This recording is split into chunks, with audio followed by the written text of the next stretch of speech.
बचपन में निमोनिया हो गया था एंड उस वक्त में तो मेरे और शफक के बीच में हार्डली कोई 13 या 14 महीने का डिफरेंस है एज में।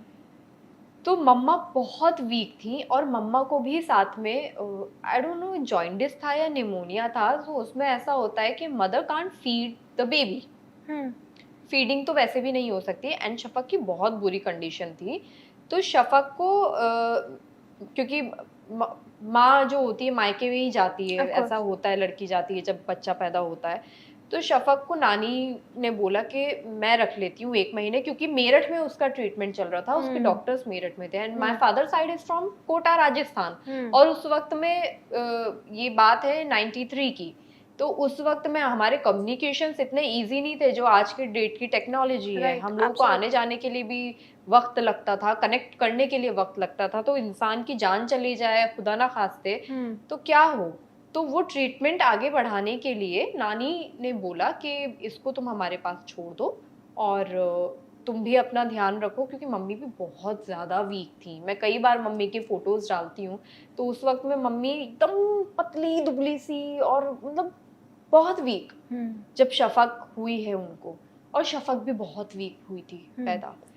तो वो ट्रीटमेंट की वजह से नानी ने इसको 1 महीने के लिए रखा और जब वो रखा तो उनको उस बच्चे से प्यार हो गया। फिर नानी ने बोला कि तू इसको मुझे दे दे और मैं तो इसके बिना रह नहीं पाऊंगी क्योंकि मुझे इसकी आदत हो गई है।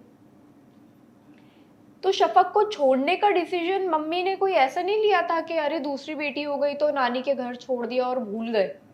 मम्मी बहुत रोती थी उसके लिए, मैं बहुत याद करती थी शफक को। एंड ऐसा कभी नहीं हुआ कि Shafaq has been left out, कि भाई वो रह रही है उधर तो उधर ही रह रही, नहीं, ऐसा नहीं होता था। शफक के लिए प्रॉपर गिफ्ट जाते थे, शफक से हम लोग हर साल छुट्टियों में मिलने के लिए जाते थे, वो आ जाया करती थी। तो वो वैसी चीजें होती थी। तो कभी ऐसा नहीं है कि मतलब ये बोलना गलत है कि उसको छोड़ दिया। करेक्ट, छोड़ दिया मतलब क्या कि किसी अनाथ आश्रम में तो नहीं छोड़ा था ना। नानी दादी के घर कौन नहीं पलता है, राइट, किसके बच्चे नहीं रहते हैं। आई थिंक बहुत नेचुरल है कि ननिहाल में हम बड़े हुए, ददियाल में हम बड़े हुए, ऐसा होता है। तो उसके अंदर कोई ऐसा हवा बनाने वाली कोई बात नहीं है।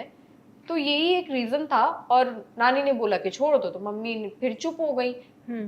अभी भी उसका ऑपरेशन जो हुआ था मम्मी ने उसको किया था कॉल के, बेटा तुम इधर आ जाओ, तुम्हारा ऑपरेशन वगैरह हम लोग ध्यान रख लेंगे। तो शी इज लाइक कि नहीं, I am okay staying back here in Meerut में, तो पहले भी यहीं रहती थी। तो she is comfortable, she is also comfortable.